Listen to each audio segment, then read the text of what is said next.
Mercy is what happens when you use Apple Vision Pro on steroids without any limits and without a clear execution. But is it actually worth the ticket price? Let's talk about it. Mercy feels like it's a movie written by AI, and this AI is still being released or still trying to be worked on by the people, and it gave out an answer that could still be possibly wrong.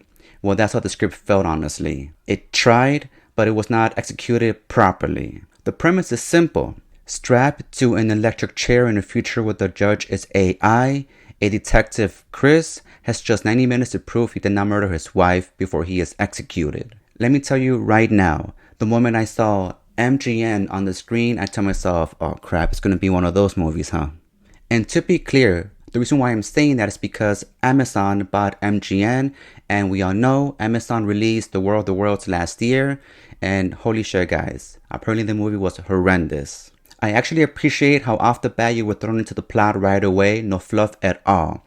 Everything that we need to know is explained by camera recordings, cell phone footage, social media posts, basically anything that can be tracked by an IP or by the cloud or AI. In the 90 minutes that Chris is trying to prove his innocence, this AI judge has access to everything around them, to a point where this AI can basically hack anything and anyone to prove their innocence.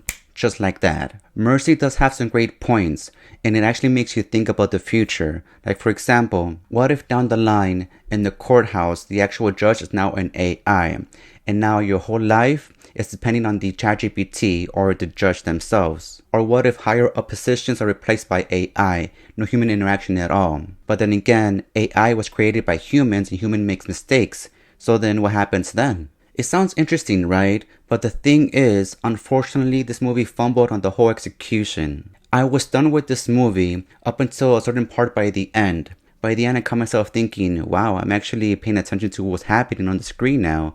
And I'm thinking, what's going to happen next? Other than that, I was not really feeling much of this movie, honestly. But let me tell you why, though. One main reason for me is the way it was directed. Holy shit. This director does not know how to keep the camera steady. It goes from one thing to the next, to the next, to the next. Like, I know the attention span for us now today is actually short, but damn, going back and forth, zooming in and out, like non-stop, like, dude, chillax, concentrate on one thing, and then move on to the next. On top of that, the first half, or at least the majority of the movie, is just noise stitched together, making you think that it has a cohesive plot line. Things are happening, yes they are, but the things that happen don't make you actually care about the characters at all. Chris is trying to do the best with what he has, and this movie has to be the most easiest check for him because I would say 95% of the time he's actually just sitting down. There are some scenes where they are meant to be taken seriously, but they come off as just completely laughable. Like for example, someone is being chased around, and then the way they look at the camera, it felt like a joke. I was thinking, I don't think this is meant to be funny at all. The whole premise here is Chris trying to showcase to this AI judge that he did not kill his wife, but at the same time, this is really predictable from a mile away. Plus, if this AI is actually intellectual, I believe it should have been able to analyze everything to actually see what happened. But of course, if that happened, we would have no movie at all. This plot is a complete mess. Such a mess and so lazy that Chris's character is named Chris. Like, holy shit. The writers couldn't even come up with another name for Chris? Like, really? So this is what makes me believe that this movie was written by AI. Like, maybe someone took it afterwards and be like, okay, maybe this can be changed and whatnot. But fuck it, we'll just go ahead and throw it in the towel and just record it and that's it. So in conclusion, Mercy feels like it was written by AI. It does have some moments where you actually think, damn, this is really interesting, but not much comes out from the rest of the movie.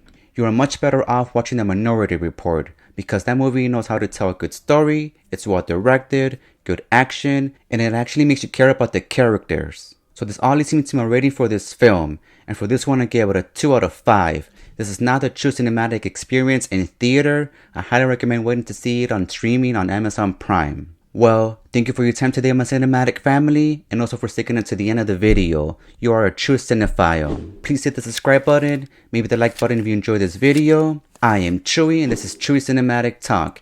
Take care, and I'll see you next time.